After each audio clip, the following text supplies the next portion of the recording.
Welcome back, fellow gamer. I want to talk to you today about the 5 legendary creatures that I most want to make work in Magic for Commander. So these are cards that I feel, while we theoretically could put them in as generals or commanders to your latest deck, they aren't very good by themselves, and they're missing a few pieces, or maybe one piece, to really make the deck work.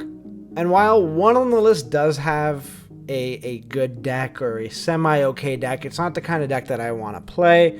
But nevertheless, I will go over what I think is going to be the central piece and kind of why am I doing this? Well, I'm doing this because whenever I look at a new legendary creature that isn't really that seen, I'm like, okay, why isn't this guy played?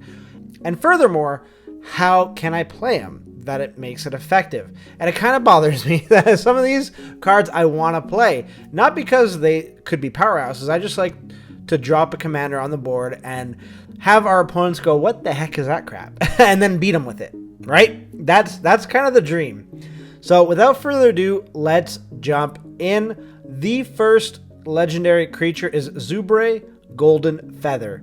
So it's a griffin, and it is a Griffin Lord, so it gives all other Griffins +1/+1. And yeah, while we could make a tribal Griffin deck at this point, the Griffins that have been printed in Magic the Gathering aren't that great. They're usually commons or uncommons, but the power toughness ratio isn't really there to the cost, or the abilities are non-existent, or they're just basic evergreen abilities. I would like to see a few more powerhouse Griffins in the game. I know that a medieval world is on the short list. Hopefully when that plane finally comes to pass, we get a good amount of Griffins.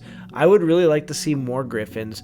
Moving on though, at number 4 is the Hope of Jirapur. So I apologize if I pronounced that wrong, but you know, me and names sometimes just don't mix. So this is the deck I was referencing. I have seen a few decks with this card commanding the EDH deck, or commanding the commander deck, whatever way we want to call it. The problem here is that it requires a few too many loops for me to jump through for it to be played the way I want to. I just want to make sure that I can consistently get this card out, sacrifice it, and then play it again, just to make sure that I make it so that my opponents can't play non-creature spells, ideally every turn. Obviously, it being a artifact and there's no color associated, we'd be running a colorless deck. That's another thing. If we're going to be running a colorless deck, most of the time Karn is going to be the commander of the deck. I would just like a different option for that. I would like a different play style. Now, yeah, sure, we can pick one of the Eldrazi Titans to be the commander of our deck. Maybe it's more effective, but there's something about having a 1/1 for 1 as your commander, leading this force of unstoppable doom against your opponents. I think that would be pretty cool, and I think just printing something that automatically and consistently is able to get this card from the graveyard to back to your hand, you know, bypassing the whole command zone. I think that's the way we can really go about abusing this card. Again, there is something that's kind of like that, but I would just like to see maybe one or two more ways to just add some more consistency to our deck in order to not just rely on that one or two combo piece that we would need to make this happen. Again, this is at number 4. I could have really easily changed it at number 5 since there's already a functional deck with this, but I think Zuber was kind of like too vanilla of a commander for me to put it higher on the list, so that's kind of why it's at number 4.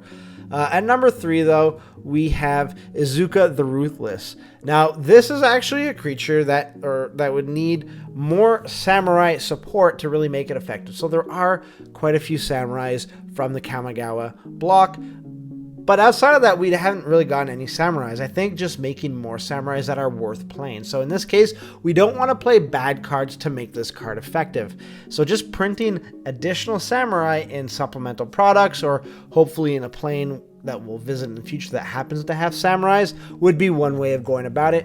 I think his ability is actually pretty cool, especially if we can get some sort of samurai recursion where samurais have some sort of entering the battlefield ability, or maybe even just using Bushido more often than not, just having kind of a beater deck. Our samurais have Bushido, we're attacking into it, we do the damage, or maybe there's a kill spell out, we sacrifice a samurai, you get your other samurai gets double strike. I just find this deck needs more samurais in Magic the Gathering for it to be effective. I'm going to be waiting for it to drop, hopefully sometime in the foreseeable future.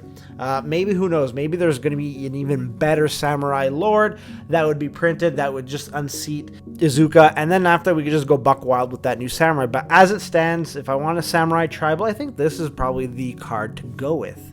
And yeah, we could always use shapeshifters or some sort of other parlor trick to create fake samurais. No, I want real samurais. Just like I want real ninjas. I don't want to reskin flavor replaces ninjutsu. I know I'm getting away from samurais and Bushido for a second. Because I'm on the topic and I want a mini rant. I want ninjas. I want samurais. Make it happen. All right, rant over. At number 2, we have Ishi Aki Crackshot.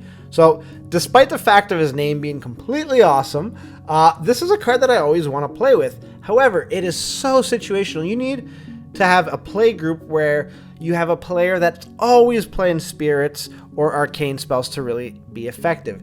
If you happen to play in a sanctioned game or you're at a tournament somewhere, you can't bring this deck and reliably expect to count on your commander doing anything. Maybe you run into a spirit tribal deck, who knows? But really not enough to justify this as your general. So I would like to see some sort of card that changes regular instants and sorceries into arcane spells, or vice versa, something for spirits that causes all creatures in a deck and hand to become spirits. Who knows? I know there are some cards that change creature type, but I think those mostly count for when they're on the battlefield and not for when they're being played. So I would really like to see it, but who knows? We'll see. I think with Splice on the Arcane being a real mechanic, we won't see that anytime soon unless we get a new wave of arcane spells that just happen to not be that great. Like, they power it down, so they kind of are okay with buffing other instants and sorceries to arcane spells. Again, I don't see it happening. It was kind of just a suggestion to throw out there to cover the arcane aspect. I do fully see some thematic reasons to create a card that will allow for creatures in a deck or hand to become spirits. Whether it comes to pass, that's a different story altogether, but hey, one can dream. One can dream for Ishi to get his time in the sun. At number 1, we have King Makar, the Gold Cursed. So yeah, the Midas Touch. This is actually a card I thought would actually be able to start seeing play when vehicles were spoiled. So while I was fantasizing about making a deck and calling it like King Makar's Sweet Ride or some stupid name, whatever, it really hasn't come to pass. I don't think there's enough playable vehicles for me to make a vehicle deck piloted by King Makar.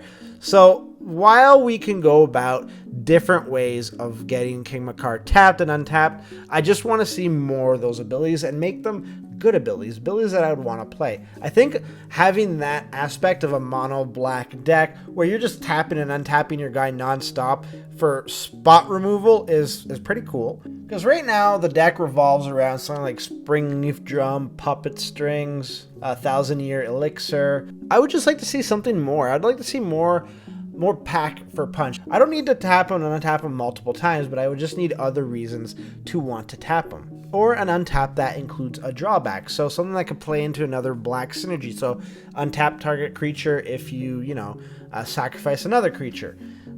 Something that can really get black's motors going and synergize well with the rest of the color. So there you have it. Those are my top 5 cards that I would like to make work so that I can insert them as commanders into my commander deck. So I would love to know what card you're currently waiting on for it to actually be relevant and useful in Commander as the leader of your deck. What card do you think would be missing to be printed? Let me know in the comments below. If you'd like to subscribe or you'd like to check out one of my videos, you can do that on screen right now. I'd really like to thank you for making me a part of your day, and until next time, good gaming.